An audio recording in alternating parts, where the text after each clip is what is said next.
태국 뉴스를 가장 쉽고 빠르게 전해주는 영준이의 태국 뉴스룸. 구독과 좋아요는 사랑입니다. 영준이의 태국 뉴스룸 시작합니다. 방콕 라마 2 도로에서 반복되는 사고로 시민들이 불안해하고 있으며 정부의 안전조치 미흡에 대한 불만이 커지고 있습니다. 수리아 교통장관이 부실 시공업체를 퇴출하는 건설업체 성적표 제도를 4월 중 시행하고 라마 2 도로 공사를 2025년 말까지 완료할 것이라고 밝혔습니다. 재무부도 부실업체의 등급을 하향 조정하거나 등록을 취소하는 법 개정을 추진 중이며 정부 조달 규정을 개정해 제재를 강화할 방침입니다. 위록 국민당 부대표가 군인의 부패 사건을 군사법원이 아닌 부패 직권남용 사건 담당법원에서 재판받도록 하는 법안이 하원에서 부결된 것에 강한 실망을 표하며 푸아타이당이 군부 권력에 협력했다고 비판하였습니다. 그는 푸아타이당이 과거 지지자들과 함께 싸웠으면서도 이제는 군부의 이중 권력을 유지하는 데 동참했다고 주장하며 패통탄 총리가 아버지의 귀국을 위한 거래를 했을 가능성이 있다고 지적하였습니다. 또한 푸아타이당이 민주주의 회복을 외치면서도 결국 군부와 타협한 것이라며 지지자들에게 이 결정을 어떻게 설명할지 묻고 싶다고 강한 불만을 표출하였습니다. 태국 정부가 3월 17일 중국으로 송환된 위구르인의 상황을 점검하며 국제사회의 적절한 대우를 받았음을 설명하려 했지만 유럽연합과 미국의 강한 반발을 받고 있습니다. 이유는 태국과의 자유무역 협정 협상에서 위구르 문제와 형법 112조 개정을 조건으로 내세울 가능성이 크며 미국은 송환에 관여한 태국 정부 관계자들의 피자를 제한했습니다. 국제경제 전문가들은 최악의 경우 태국이 이후 국가들의 추가 제재나 수입관세 인상 압박을 받을 수 있다고 경고했습니다. 탁신 전 총리가 위구르인 송환과 관련한 미국의 태국 관리비자 중단 가능성에 대해 자신이 놀라지 않았으니 걱정할 필요 없다고 밝혔습니다. 그는 11년간 미국과 유럽 어느 나라도 위구르인을 받아들이지 않았으며 중국의 안전을 보장한 만큼 송환이 타당하다고 주장했습니다. 비자 제재 가능성에 대해서도 모든 것은 영구적이지 않다. 외교적으로 해결하면 된다며 우려할 필요가 없다고 말했습니다. 그는 총리가 해결책을 알고 있으며 정부가 적절한 대응을 할 것이라고 덧붙였습니다. 캄보디아에서 인신매매 조직의 소가 감금 폭행당한 피해자들이 태국 의회에 도움을 요청하였습니다. 간이 수입생 하원 의원은 피해자와 지원단체 대표로부터 공식 청원을 접수하였으며 피해자들은 중국계 온라인 사기 조직의 소가 감금 폭행, 성폭행당하고 마약을 강제로 투약받았다고 증언하였습니다. 현재도 수천 명의 태국인이 캄보디아에 갇혀 있으며 일부는 사기 조직의 가담한 혐의로 기소되었으나 정작 범죄 조직의 핵심 인물들은 처벌받지 않고 있다는 점이 문제로 지적되었습니다.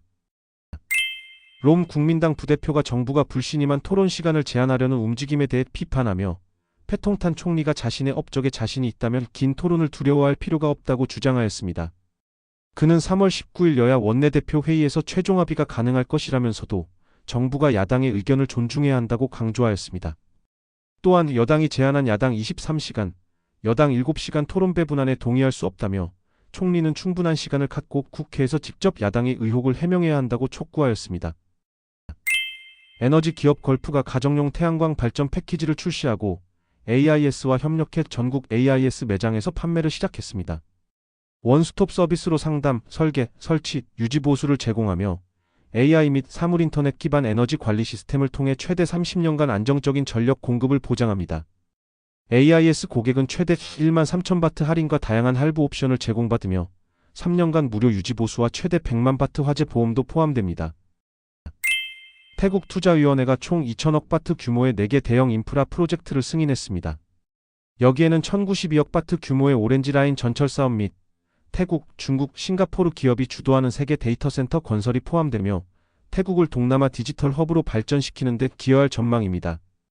또한 민관협력 병원 프로젝트에 대한 세제 혜택을 승인했으며 91개 병상 이상을 갖춘 병원이 정부와 공동 투자할 경우 법인세 5년 면제 및 기계설비 관세 면제 혜택을 받을 수 있습니다. 아울러 재생에너지 저장 시스템 설치기업 지원 및 탄소 배출 저감을 위한 건축자재 산업의 설비 교체 투자도 승인되었습니다. 이는 탄소 국경 조정 제도 대응을 위한 조치로 온실가스 감축과 에너지 효율 개선을 촉진하기 위한 것입니다. 2025년 태국 소매 공간이 830만 평방미터에 이를 것으로 전망하며 일부 지역에서는 임대료가 5% 상승할 가능성이 있다고 합니다. 방콕 CBD 내 라차프라송, 수쿠밋, 외곽지역, 라프라오, 방나, 아이콘시암 인근은 수요가 높아 평방미터당 4,000에서 8,000바트의 임대료를 기록하고 있습니다. 특히 외국 브랜드를 포함한 외식음료 업종이 적극적으로 소매 공간을 임대하고 있으며 백화점들도 이에 맞춰 F&B 매장을 확대하고 있습니다. 2024년 4분기 기준 태국 소매 공간 평균 임대율은 94.8%로 전년 대비 1.3% 증가하며 회복세를 이어가고 있습니다.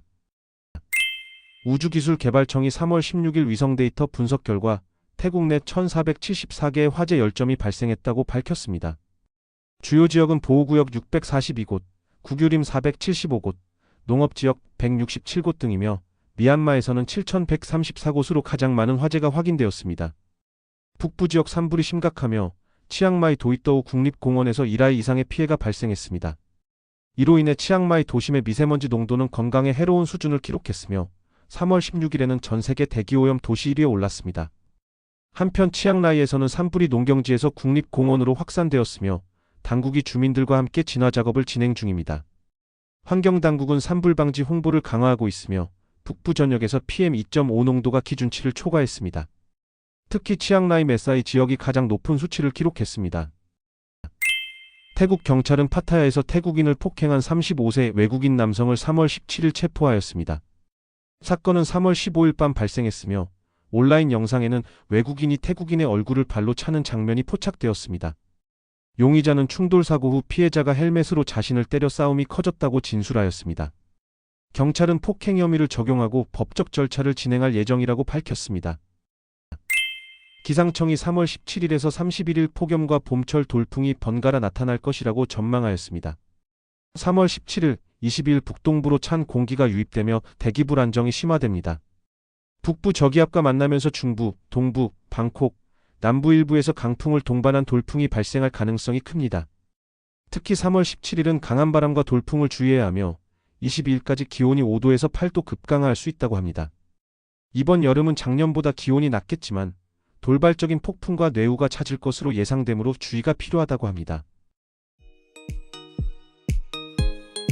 이상 영준이의 태국 뉴스룸을 마치겠습니다. 감사합니다.